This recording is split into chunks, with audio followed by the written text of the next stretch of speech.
Assalamualaikum warahmatullahi wabarakatuh. Alhamdulillahirabbil alamin. Nahmaduhu wa nasta'inuhu wa nastaghfiruh. Wa na'udzu billahi min sururi anfusina wa sayyiati a'malina. May yahdihillahu fala mudhillalah wa man yudlilhu fala hadiyalah. Asyhadu an la ilaha illallah wahdahu la syarikalah. Wa asyhadu anna Muhammadan abduhu wa rasuluhu la nabiyya ba'da. Amma ba'd. Pemirsa yang dirahmati Allah, pagi yang cerah di Pekalongan. Semoga secerah itu pula di tempat Anda semuanya. Alhamdulillah, pagi ini saya sangat bersyukur kepada Allah Subhanahu wa taala yang telah menganugerahkan kita kesehatan, nikmat yang sangat luar biasa, dan tentunya juga nikmat iman sebelum itu semuanya. Pada kajian kali ini saya ingin membawakan tema Selamat tinggal Corona dan selamat datang Ramadan. Mari kita awali video kajian kita kali ini dengan menyimak firman Allah Subhanahu wa taala di dalam Al-Qur'an surat Al-Mulk ayat 1 dan 2. A'udzu billahi minasyaitonir rajim. Bismillahirrahmanirrahim. Tabarakalladzi biyadihil mulku wa huwa ala kulli syai'in qadir. Alladzi khalaqal mauta wal hayata liyabluwakum ayyukum ahsanu amala wa huwal azizul ghafur. Artinya, Maha Suci Allah yang di tangannya lah segala kerajaan, dan Dia Maha Kuasa atas segala sesuatu, yang menjadikan mati dan hidup supaya Dia menguji kamu, siapa di antara kamu yang lebih baik amalnya, dan Dia Maha Perkasa lagi Maha Pengampun. Shadaqallahul azim wa shadaqa rasulul karim. Pemirsa, termasuk ujian corona ini tujuannya adalah agar kita semuanya menjadi yang terbaik. Walaupun pada akhirnya banyak yang gagal menjadi yang terbaik. Jadi pemirsa, dari kasus pandemi corona ini kita bisa mengambil hikmah sebagai berikut. Yang pertama, Allah menghilangkan sebagian besar kesombongan makhluk dan menampakkan kuasa tunggalnya. Hikmah yang kedua, bahwa mati dan hidup itu adalah makhluk ciptaan Allah. Yang ketiga, Allah mencipta sesuatu dengan ukuran dan takdir. Hikmah yang keempat, satu dari 4 tingkatan takdir yang diimani oleh para ulama ahli sunnah wal jamaah adalah masyiatullah atau hukum kasualitas yang telah ditetapkan oleh Allah Subhanahu wa taala. Pemirsa yang dirahmati Allah, saya ingin mengajak Anda semuanya untuk melihat sejarah. Pada waktu itu terjadi wabah di wilayah Syam. Saat itu Syam dipimpin oleh sahabat Abu Ubaidah radhiyallahu anhu. Qadarullah, beliau wafat karena wabah pada waktu itu. Maka kepemimpinan di wilayah Syam digantikan oleh sahabat Mu'adz bin Jabal radhiyallahu anhu. Dan tak berapa lama beliau juga wafat atas sebab wabah yang terjadi pada waktu itu. Selanjutnya wilayah Syam dipimpin oleh sahabat Amr bin Al-As radhiyallahu anhu.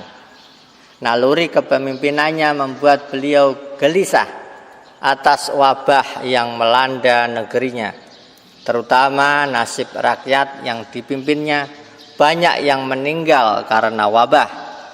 Beliau sangat meyakini adanya faktor masyiatullah atau hukum kasualitas yang telah ditetapkan oleh Allah Subhanahu wa taala dan mengatur makhluk Allah. Maka beliau berusaha keras melakukan semacam riset untuk mencari solusi. Allah Subhanahu wa ta'ala pun memberikan ilmu pada pemimpin Syam ini. Singkat cerita, sahabat Amr ibn al-As radhiyallahu anhu berhasil atas izin Allah tentunya menemukan solusi untuk menghentikan wabah. Apa itu? Ternyata sederhana. Saat ini kita mengenal solusinya dengan istilah social distancing. Lantas beliau mengumpulkan segenap aparat pemerintahannya dan memberikan arahan-arahan. Dalam pidatonya, sahabat Amr ibn al-As radhiyallahu anhu mengatakan, "Wahai manusia, sungguh wabah ini persis seperti api yang terus menyala. Sedang kalian manusia adalah bahan bakarnya. Karena itu menyebarlah kalian dan naiklah kalian ke bukit-bukit secara terpisah, hingga api wabah ini tidak menemukan bahan bakar lagi, dan akhirnya ia akan padam dengan sendirinya." Dan saat semua manusia memahami hukum kasualitas ini yang diterangkan oleh sang pemimpin Amr ibn al-As radhiyallahu anhu, mereka pun melaksanakannya dengan patuh. Maka mereka berpencar satu dengan yang lain. Bahkan ada yang naik ke gunung dan bukit-bukit sebagaimana yang diarahkan oleh sang pemimpin, dan tidak bertemu satu dengan yang lain.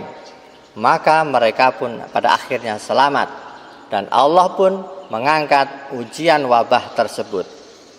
Meskipun dua pemimpin yang wafat dan juga umat yang wafat oleh wabah sebelum Amr ibn al-As ini memimpin, insya Allah mereka sebagai syuhada dan dimasukkan oleh Allah Subhanahu wa ta'ala ke dalam surga. Tetapi bahwa kita diuji oleh Allah Subhanahu wa ta'ala dalam kehidupan ini dan menjalani kehidupan sesuai dengan petunjuk Allah Subhanahu wa ta'ala, dan sukses insya Allah menyebarkan kebaikan, kemaslahatan di atas bumi. Seluruh dunia ini adalah tujuan yang sangat mulia, sebagaimana diutusnya para nabi dan para rasul. Bukan sekedar mempersiapkan bagaimana mereka mati syahid, melainkan bagaimana mereka sukses menjalani kehidupan sesuai dengan petunjuk Allah Subhanahu wa ta'ala. Pemirsa yang dirahmati Allah Subhanahu wa ta'ala, corona adalah satu dari ujian kehidupan. Semoga kita dijaga dan dilindungi Allah dari gagal menyikapi semua jenis dan medan ujian kehidupan dunia ini dengan rahmat Allah semata. Saya ulangi, saya akhiri pembicaraan saya tentang corona ini adalah dengan sebuah harapan, sebuah doa. Semoga kita semua, keluarga kita, anak keturunan kita, tetangga kita, tim kerja dan perjuangan kita semuanya dijaga dan dilindungi Allah dari gagal menyikapi semua jenis dan medan ujian kehidupan dunia ini. Bukan dengan kemampuan kita, melainkan dengan rahmat Allah Subhanahu wa ta'ala semata.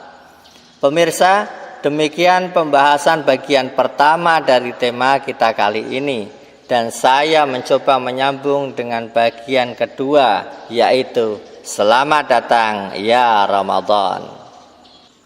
Marhaban ya Ramadan 1441 Hijriah. Sebagian potret Ramadan. Tentunya kita semua sangat populer ya pemirsa, karena tema ini selalu diangkat menjelang datangnya bulan suci Ramadan. Apa saja gambarannya? Mari kita simak. Sebagian potret Ramadan. Yang pertama, bulan diturunkannya Al-Quran sebagai petunjuk bagi manusia. Di poin ini ada isyarat yang sangat penting dari Allah Subhanahu wa ta'ala. Sebagaimana di poin yang satu tadi, sebagian besar orang gagal menyikapi ujian. Satu di antaranya adalah karena mereka tidak mempelajari Al-Quran dan menjadikannya sebagai petunjuk dalam kehidupannya. Yang kedua, semua setan dan para jin pembangkang dirantai selama Ramadan. Yang ketiga, semua pintu neraka ditutup. Yang keempat, semua pintu surga dibuka. Dan pemirsa, yang kelima, semua pintu langit dibuka selama bulan suci Ramadan. Potret Ramadan yang keenam, doa orang yang berpuasa diijabah. Dan ini sebuah pintu kesuksesan yang sangat luar biasa. Tinggal menginventarisir rangkaian doa-doa terbaik kita. Dan sub dari doa adalah permintaan terbaik kepada Allah Subhanahu wa taala mesti kita siapkan untuk kita ajukan selama bulan suci Ramadan. Dan terlebih lagi nanti ketika memasuki 10 hari terakhir dan di malam-malam yang kita yakini sebagai Lailatul Qadar dengan izin Allah Subhanahu wa taala. Yang ketujuh, siapapun menghendaki kebaikan diseru selama bulan Ramadan untuk segera menghadap. Mari hadapkan seluruh pengharapan baik kita, keinginan baik kita kepada Allah Subhanahu wa taala. Yang itu semua bukan muncul dari keinginan kita pribadi. Sebagaimana semua keinginan baik baginda Rasulullah Muhammad sallallahu alaihi wasallam bukan muncul dari keinginan beliau sendiri, melainkan itu semua dikehendaki oleh Allah Subhanahu wa taala. Maka saya berharap kita semuanya dimudahkan oleh Allah Subhanahu wa taala untuk menyusun keinginan baik itu berangkat dari sumber-sumber Al-Quran dan Sunnah. Apa-apa yang dikehendaki oleh Allah terbaik untuk kita, haruslah itu menjadi harapan dan keinginan-keinginan baik. Dan hendaklah semua itu kita usung dan kita menghadap Allah selama bulan suci Ramadan ini dengan semua pengharapan baik tersebut. Kedelapan, Allah melihat langsung perlombaan kita. Sebuah momentum yang sangat langka pemirsa. Ini ditegaskan oleh baginda Nabi sallallahu alaihi wasallam bahwa selama bulan Ramadan ini kita diperintahkan untuk menunjukkan yang terbaik yang bisa kita lakukan. Yang kesembilan, siapapun menghendaki keburukan diseru agar segera berhenti. Kapanpun, dimanapun keburukan itu haruslah dihentikan. Apalagi di momentum Ramadan yang sangat luar biasa ini. Ke-10, setiap malam selama Ramadan Allah memiliki hamba-hamba yang dinyatakan bebas dari azab api neraka. Yang ke-11, dalam bulan Ramadan ini Allah mempunyai satu malam yang nilai kebaikannya lebih baik dari 1000 bulan. Dan yang sangat menarik, dalam malam yang lebih baik dari 1000 bulan itu Allah menetapkan takdir kita selama 1 tahun ke depan. Sungguh indah sekali ketika seorang muslim pada malam itu telah mempersiapkan rangkaian rencana kesuksesan tahunan, bulanan, pekanan, harian, setiap jam, setiap menit, bahkan setiap detik selama 1 tahun telah diajukan pada malam itu dan Allah mengiyakan. Maka betapa ikhtiar dan usaha kita 1 tahun ke depan akan memiliki nilai keniscayaan dan kepastian hasil-hasilnya. Yang ke-12, ibadah Ramadan meninggikan derajat kita semuanya di surga insyaallah. Nah pemirsa, kalau tadi kita bahas gambaran atau potret Ramadannya, sekarang kita lanjut pada melihat sebagian gambaran amalan Ramadan. Walaupun ini umum ya, insyaallah semuanya sudah paham. Baiklah kita simak.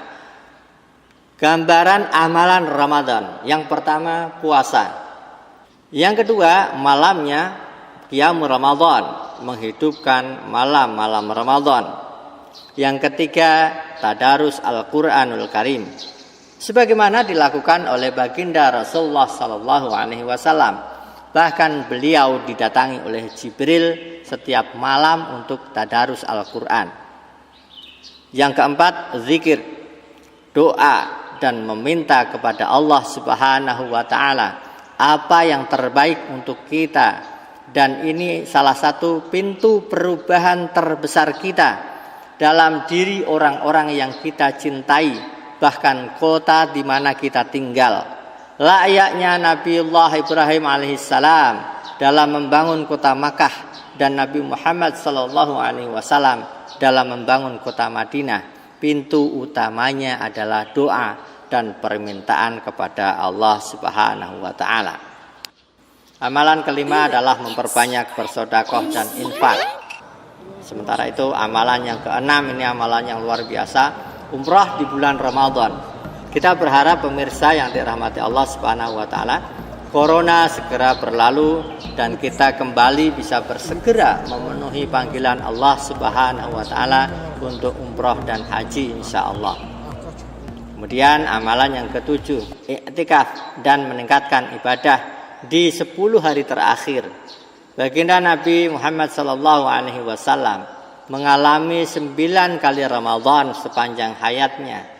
Dan beliau 9 kali juga melaksanakan i'tikaf di 10 hari yang terakhir. Yang kedelapan, berburu Lailatul Qadar. Karena di malam itu ditetapkan takdir makhluk 1 tahun ke depan. Termasuk kita semuanya pemirsa. Terkait dengan rezeki kita, terkait dengan ajal kita, terkait dengan amal kita, terkait apakah kita setahun itu sengsara atau bahagia. Dan tentunya kita semuanya menginginkan kebahagiaan, bukan? Maka sebaiknya kita mempersiapkan apa-apa yang kita yakini menjadi sebab kebahagiaan selama 1 tahun ke depan. Bisa kita ajukan kepada Allah Subhanahu wa ta'ala. Terakhir pemirsa, semua potret Ramadan yang saya sebutkan tadi dan potret amalan-amalan pokok tidak ada perubahan dalam Ramadan 1441 Hijriah tahun ini. Semua potret yang saya sebutkan tadi karena bersumber dari hadis Nabi Muhammad sallallahu alaihi wasallam dan amalan-amalan pokoknya tidak ada perubahan.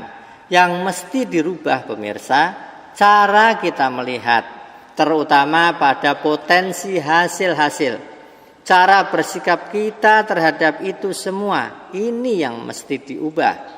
Masih ada waktu pemirsa, beberapa hari ke depan insya Allah bagaimana kita memotret keutamaan Ramadan, bagaimana kita memotret amalan pokok di bulan Ramadan, dan bagaimana kita lebih spesifik mempersiapkan diri, keluarga, tetangga kita, kota kita insya Allah sebagaimana itu dikerjakan oleh Nabiullah Ibrahim alaihissalam dalam membangun diri, membangun keluarga, keturunan, dan membangun kota. Begitu pula yang dilakukan oleh baginda Rasulullah Muhammad sallallahu alaihi wasallam.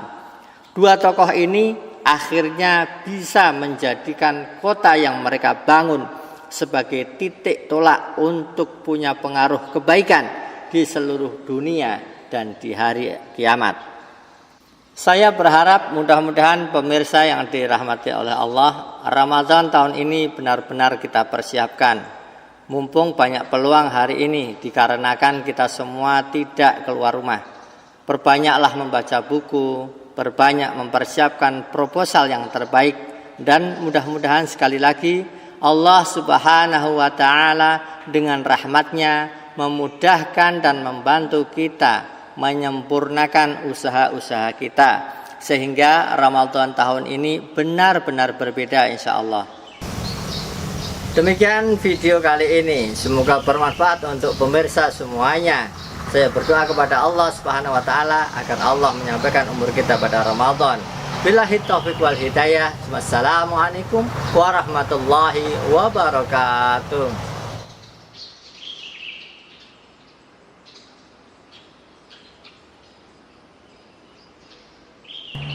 Action. Coba. Saya berharap video ini yang di tangannya lah segala kerajaan.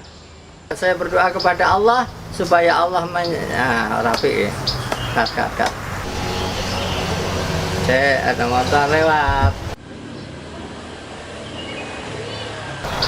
Demikian video kajian pada kali ini. Semoga bermanfaat dan saya berdoa kepada Allah agar Allah